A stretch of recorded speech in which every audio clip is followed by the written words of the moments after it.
কাছের মানুষ এবং বিখ্যাত মানুষ।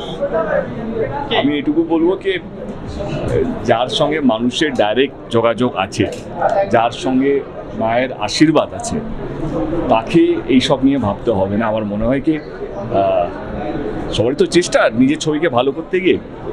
এবার আমার চেষ্টা, আমি কি করে বড় হবো, কাউকে ছোট করে কোনোদিনও বড় হতে পারবো না, এই প্রচেষ্টা কেউ করতে থাকে। আমি বলছি না এটা কুণালদা অন্য কেউ করছে। আমার চেষ্টাকে বাংলা ছবি এবং বাঙালি আনাটাকে কীভাবে এগিয়ে নিয়ে যাবো। আজকে ভারতীয় ছবি বলতে সাউথের ছবি, অন্যান্য ভাষা, সেখানে বাংলা ছবিকে ভারতীয় ছবি বলা হয় না, সেখানে রিজনাল ছবি বলেই বলা হয়। আমার চেষ্টা বাংলা ছবি আর বাংলা ছবি বলে না, ভারতীয় ছবি বলে ইন্ডিয়ান ফিল্ম হিসেবে যেন সম্মানটা পায়। আমার লড়াইটা সেই। এবারে কে রিভিউ সকাল রিলিজ হওয়ার আগে রিভিউ লিখে পাঠিয়ে দিচ্ছে, সবাইকে বলছে খারাপ রিভিউ দিতে, কেউ বলছে 2 স্টার। আমি না, আমার দেখো, যে মানুষের মধ্যে থাকে, যে মানুষের মধ্যে খাটে, যে আপনি দেখতে পেলেন বা আমি যেইভাবে ডিস্ট্রিক্ট ট্যুর করলাম আমার ছবি প্রচার নিয়ে, আমি তো কোনোদিনও কোনো ছবিকে নিয়ে কিছু বলিনি। আমার তো সবারই চেষ্টা, একটা সিনেমা বানাতে প্রচুর কষ্ট করতে হয়, পরিশ্রম করতে হয়, একটা টিম।